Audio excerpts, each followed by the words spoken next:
नमस्कार। World news में आज ईरान ने अमेरिका को आईना दिखाया है और यह साफ कर दिया है कि वो नहीं झुकेगा।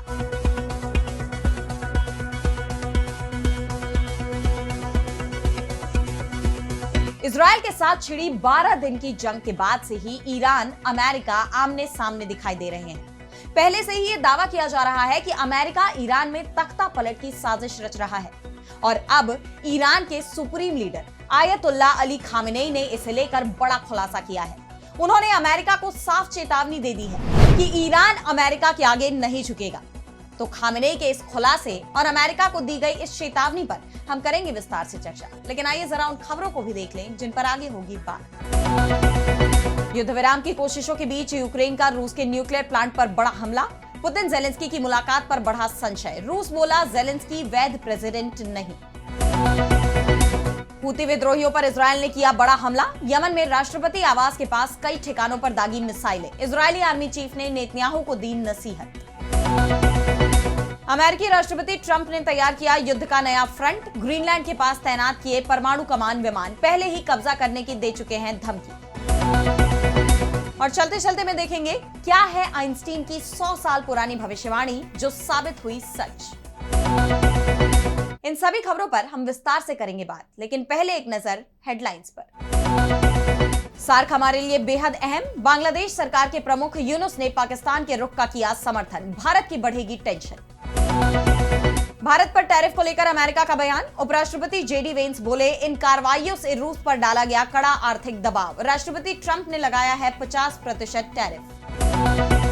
श्रीलंका के पूर्व राष्ट्रपति रानिल विक्रमसिंघे की जेल में बिगड़ी तबीयत। आईसीयू में भर्ती। सरकारी फंड के दुरुपयोग के आरोप में हिरासत में है विक्रमसिंघे। पाकिस्तानी मीडिया का दावा, भारत ने पाकिस्तान को बाढ़ की दी चेतावनी। सिंधु जल संधि के तहत शेयर की जानकारी। पाकिस्तान ने भारत को बाढ़ के लिए ठहराया है जिम्मेदार। तो अमेरिकी राष्ट्रपति डोनाल्ड ट्रंप को ईरान के supreme leader Ayatollah Ali Khamenei ने सख्त चेतावनी दी है। खामेनेई ने कहा कि अमेरिका ईरान को झुकाने की कोशिश न करे, क्योंकि ईरान किसी के सामने नहीं झुकेगा। अमेरिका चाहता है कि ईरान में ऐसी सरकार हो जो उसके इशारे पर चले, लेकिन तेहरान में ऐसा कभी नहीं होगा। खामेनेई का यह बयान इसलिए भी बेहद अहम माना जा रहा है क्योंकि ट्रंप ने धमकी दी थी कि अगर अगस्त के आखिर तक ईरान ने परमाणु कार्यक्रम को लेकर समझौता नहीं किया, अपने परमाणु कार्यक्रम को पूरी तरह से बंद नहीं किया, तो अमेरिका ईरान पर एक बार फिर से हमला कर देगा। लेकिन खामेनेई ने साफ कह दिया है कि अमेरिका से हम बात भी नहीं करेंगे। उन्होंने कहा कि जून में इजरायल और अमेरिका के हमले ईरान को अस्थिर करने के लिए किए गए थे। इसका पता इससे चलता है कि इजरायल के ईरान पर हमले के एक दिन बाद ही अमेरिकी एजेंट यूरोप में मिले थे। वो इस बात पर चर्चा करने के लिए मिले थे कि मौजूदा सरकार गिरने के बाद ईरान पर किसका शासन होगा। अमेरिका किसी भी तरह तेहरान में ऐसी सरकार चाहता है जो उसकी कठपुतली हो। अमेरिका को ईरान में कामयाबी नहीं मिलेगी। देश जून में हुए 12 दिन चले युद्ध के बाद मजबूती से उभरा है। ईरान ने फौज और सरकार के साथ मजबूती से खड़े होकर अपने दुश्मनों अमेरिका और इजरायल को झटका दिया है। खामेनेई की इस टिप्पणी से एक बात तो साफ हो गई कि वो अमेरिका को लेकर अपने रुख में किसी भी तरह की नरमी लाने को तैयार नहीं है। और जो बातें खामेनेई ने कही हैं, वो खबरें मीडिया में भी सुर्खियों में बनी हुई थी कि अमेरिका एक बार फिर से ईरान में शाह परिवार को सत्ता में बैठाने की कोशिश कर रहा था। लेकिन ईरान की सेना ने अमेरिका और इजरायल को जबरदस्त जवाब देकर उनके मंसूबे फेल कर दिए थे। खामेनेई ने अमेरिका पर ईरान के बंटवारे की साजिश के भी आरोप लगाए। उन्होंने कहा कि अमेरिका और इजरायल उनके देश को बांटने की कोशिश में है। दुश्मन के लिए आगे बढ़ने का रास्ता ईरान में कलह पैदा करना है और इसके लिए वो लगे हुए हैं। उनको नहीं पता है कि देश की रक्षा और दुश्मन के खिलाफ खड़े होने की बात आती है तो ईरानी लोग एकजुट है। इसके साथ ही खामेनेई ने यह भी साफ कर दिया है कि ईरान अमेरिका के साथ सीधी बात नहीं करेगा, लेकिन यूरोपीय देशों के साथ पहले से तय वार्ता में जरूर शामिल होगा। आपको बता दें कि 13 जून से लेकर 24 जून तक ईरान की इजरायल के साथ जंग चली थी। बाद में जंग में इजरायल की तरफ से अमेरिका भी मैदान में कूद पड़ा था, लेकिन जब इजरायल का नुकसान बढ़ने लगा तो अमेरिका ने कतर के साथ मिलकर सीज फायर करा दिया। और अब बढ़ते हैं अगली खबर की तरफ, जहां हम बात करेंगे रूस यूक्रेन युद्ध की। तो इस युद्ध को खत्म करवाने की कोशिशों के बीच रूस और यूक्रेन की तरफ से हमले भी लगातार जारी हैं और अब यूक्रेन ने रूस के परमाणु प्लांट को ही निशाना बना लिया।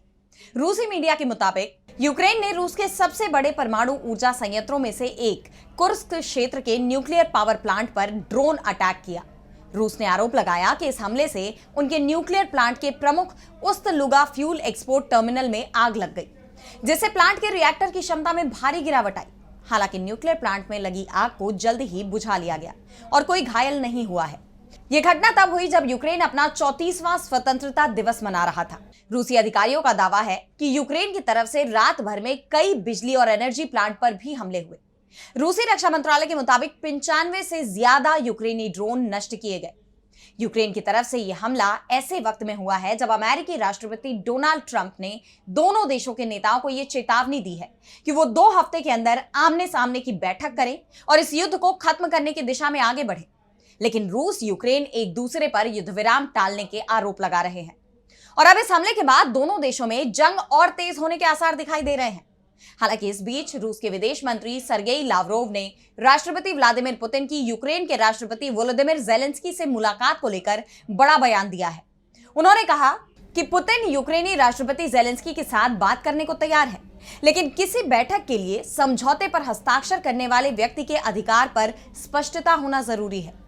यूक्रेनी संविधान के मुताबिक वोलोदिमीर ज़ेलेंस्की यूक्रेन के वैध प्रेसिडेंट नहीं है।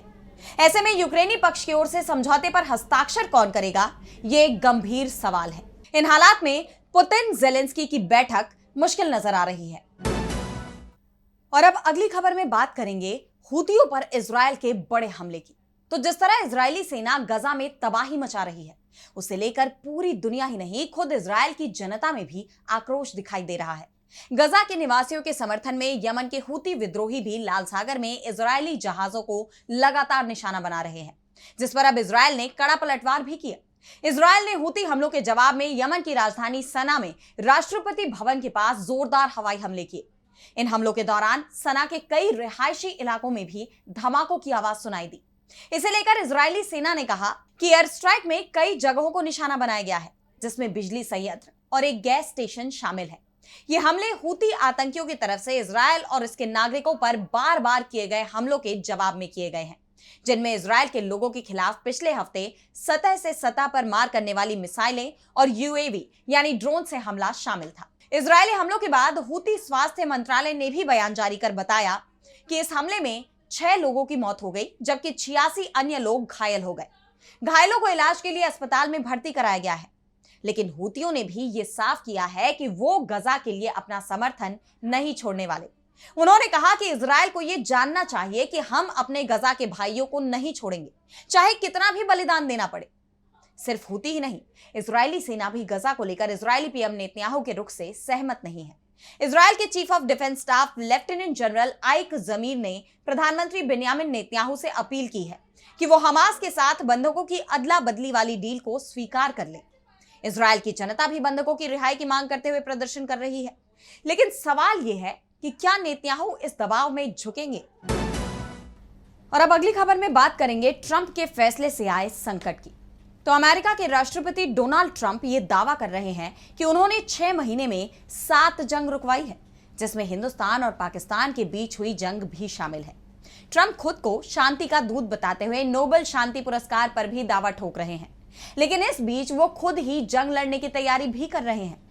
ट्रंप के आदेश पर अमेरिका ने ग्रीनलैंड की सैन्य घेराबंदी शुरू कर दी है।